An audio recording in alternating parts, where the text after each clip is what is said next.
বড়দের কথা তো ভুলেই যান। বাচ্চারাই দেখবেন চেয়ে, চেয়ে খাচ্ছে। এতটাই টেস্ট হয় এই রেসিপিটি। একবার বানালে আবার বানানোর অনুরোধ আসবে। আর সবাই বলবে ওই রেসিপিটি কবে বানাবে? নমস্কার বন্ধুরা, নন্দিনী সিম্পল কুকের আরও একটি পর্বে আপনাদের সবাইকে জানাচ্ছি স্বাগত। তাহলে দেরি না করে চলুন দেখে নিই আজকের রেসিপিটি। আজকের রেসিপি তৈরি করার জন্য এদিকে ১ম এ কড়াইতে আমি জল গরম হতে দিয়ে দিয়েছিলাম। এই জল গরমের মধ্যেই দিয়ে দিচ্ছি ২ বাটি এখানে সয়াবিন। এখানে কাপ মেপে ২ কাপ পরিমাণ সয়াবিন আছে। এবারে এই সয়াবিনগুলোকে খুব ভালো করে একটু সেদ্ধ করে নিচ্ছি। যখন সয়াবিনগুলো খুব ভালোভাবে সেদ্ধ হয়ে যাবে, জল থেকে তুলে খুব ভালো করে জল ঝরিয়ে নিতে হবে। এবারে অপর দিকে অন্য একটা বাটিতে নিয়ে নিচ্ছি ১ কাপ পরিমাণ দই। এই বাটিটা ধুয়েই অল্প পরিমাণে এখানে আমি জল দিয়ে দিচ্ছি। এই দইটাকে একটু ফেটিয়ে নিতে হবে। একটা হ্যান্ড হুইস্কের সাহায্যে দইটাকে ফেটিয়ে নেব। আর আপনাদের কাছে যদি হ্যান্ড হুইস্ক না থাকে, একটা কাঁটা চামচ দিয়েও খুব ভালো করে দইটাকে একটু ফেটিয়ে নিতে হবে অবশ্যই। দইটা ফেটানো হয়ে গেলেই এখানে দিয়ে দিচ্ছি ১ চামচ পরিমাণ ধনে গুঁড়ো, ১ চামচ পরিমাণ কাশ্মীরি লাল লঙ্কার গুঁড়ো, 1/2 চামচ পরিমাণ হলুদের গুঁড়ো আর ১ চামচ পরিমাণ দিয়ে দিচ্ছি গরম মশলা। দিয়ে খুব ভালো করে সমস্ত মশলাগুলোকে দইয়ের সাথে একটু মিশিয়ে নেব। খুব ভালো করে মশলার সাথে দই আর সমস্ত মশলাগুলো মিশিয়ে নিলাম। এবারে আমি এখানে নিয়ে নিয়েছি ক্যাপসিকাম আর পেঁয়াজ। এখানে ৪টি পেঁয়াজ বড়, বড় টুকরো করে কেটে নিয়েছি আর ছাড়িয়ে নিয়েছি। আর একটা ক্যাপসিকামও এখানে বড়, বড় টুকরো করে কেটে নিয়েছি। এবারে এই পেঁয়াজ আর ক্যাপসিকামটাকে দিয়ে খুব ভালো করে এই মশলার সাথে একটু মিশিয়ে নিতে হবে। এই মশলাগুলোর সাথেই সমস্ত কিছুকে একটু সময় নিয়ে মিশিয়ে নেব। তো বন্ধুরা, খুব ভালো করে মিশিয়ে নিলাম। এবারে আমি এক সাইডে রেখে দিচ্ছি। এদিকে কড়াই বসিয়ে দিয়েছি একটা গ্যাসে। এই কড়াইটা গরম হয়ে গেলে দিয়ে দিচ্ছি বেশ খানিকটা তেল। তেলটা একটু গরম হয়ে গেলে দিয়ে দিচ্ছি 1/2 চামচ পরিমাণ লবণ আর 1/2 চামচ পরিমাণ হলুদের গুঁড়ো। দুটো জিনিসকে খুব ভালো করে একটু মিশিয়ে নিলাম। এবারে যে সয়াবিনটা আমরা সেদ্ধ করে রেখেছিলাম, সেই সয়াবিনটা এখানে দিয়ে দেবো। দিয়ে খুব ভালো করে একটু লাল, লাল করে সয়াবিনটাকে একটু ভেজে নিতে হবে। কিছুক্ষণ সময় নিয়ে নাড়াচাড়া দিয়ে সয়াবিনটাকে খুব ভালো করে ভেজে নিচ্ছি।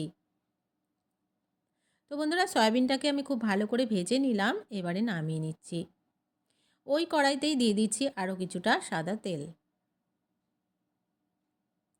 তেলটা একটু গরম হয়ে গেলেই তেলে দিয়ে দেবো 1/2 চামচ পরিমাণ জিরা। গোটা জিরা দিয়েছি আর এখানে দিয়ে দিচ্ছি গ্রেট করে রাখা আদা, রসুন, কাঁচা লঙ্কা। সমস্ত কিছুকে একটু লাল, লাল করে ভেজে নিতে হবে। এই রেসিপির জন্য একটু গ্রেট করে নেওয়া মশলাই কিন্তু খেতে দারুণ টেস্ট আনে। এবারে খুব ভালো করে যতক্ষণ না পর্যন্ত একটা ব্রাউন কালার আসছে ততক্ষণ পর্যন্ত ভেজে নিলাম। ভেজে নিয়ে যে আমরা পেঁয়াজ আর ক্যাপসিকামটাকে মেখে রেখেছিলাম সেটা এখানে দিয়ে দিচ্ছি। দিয়ে খুব ভালো করে একটু নাড়াচাড়া দিয়ে মিশিয়ে নিচ্ছি। এই পর্যায়ে যে সয়াবিনটা আমরা ভেজে রেখেছিলাম সেটাও এখানে দিয়ে দিচ্ছি। দিয়ে দিচ্ছি পরিমাণ মতো লবণ। দিয়ে এই সমস্ত কিছুকে খুব ভালো করে কিছুক্ষণ সময় নিয়ে কষিয়ে নিতে হবে। দেখবে এই সময় কিন্তু পেঁয়াজ আর ক্যাপসিকাম থেকে, আর যেহেতু আমরা দই ব্যবহার করেছি, জল বেরোতে শুরু করবে।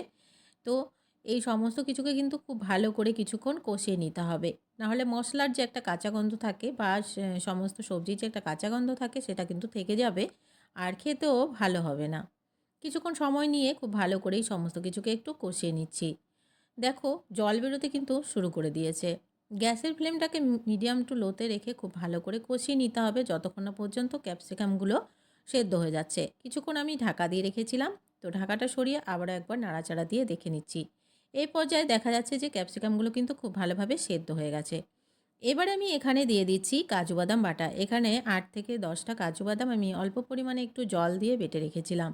এই কাজু বাদাম বাটাটাকে দিয়ে ৫ থেকে ১০ মিনিট একটু নাড়াচাড়া করে আবার একটু কষিয়ে নিতে হবে।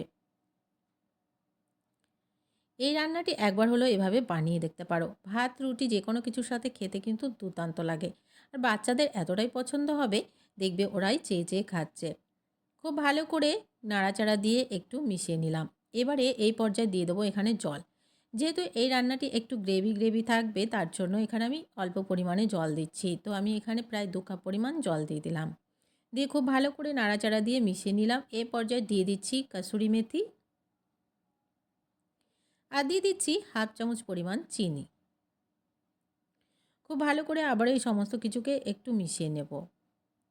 রান্নাটা কিন্তু অনেকটাই হয়ে গেছে। এই পর্যায়ে হালকা একটু ফুটিয়ে নিতে হবে। তার জন্য আমি ঢাকা দিয়ে আরও ১০ মিনিট একটু ফুটিয়ে নিচ্ছি। ১০ থেকে ৫ মিনিট ৫ মিনিট থেকে ১০ মিনিট একটু ফুটিয়ে নিলেই হবে। খুব বেশি সময় দরকার নেই। রান্নাটা কিন্তু একদমই রেডি হয়ে গেছে। তো বন্ধুরা খুব ভালো করে ঢাকাটা সরিয়ে আরেকবার নাড়িয়ে নিলাম। এবারে ঢাকা দিয়ে স্ট্যান্ডিং টাইমেই নেব আর নামিয়ে সার্ভ করে দেব। দেখে নিলে কতটা সহজে একটি দুর্দান্ত রেসিপি তৈরি হয়ে গেছে। অবশ্যই একবার বানিয়ে দেখার অনুরোধ রইল। আজকের রেসিপি ভালো লাগলে লাইক, শেয়ার, কমেন্ট করার অনুরোধ রইল। নতুন বন্ধু চ্যানেলে নতুন আসলে চ্যানেলটিকে সাবস্ক্রাইব করে পাশে থাকার অনুরোধ রইল। আজকের মতো এখানে শেষ করছি। দেখা হচ্ছে পরবর্তী রেসিপিতে। ততক্ষণ পর্যন্ত টাটা।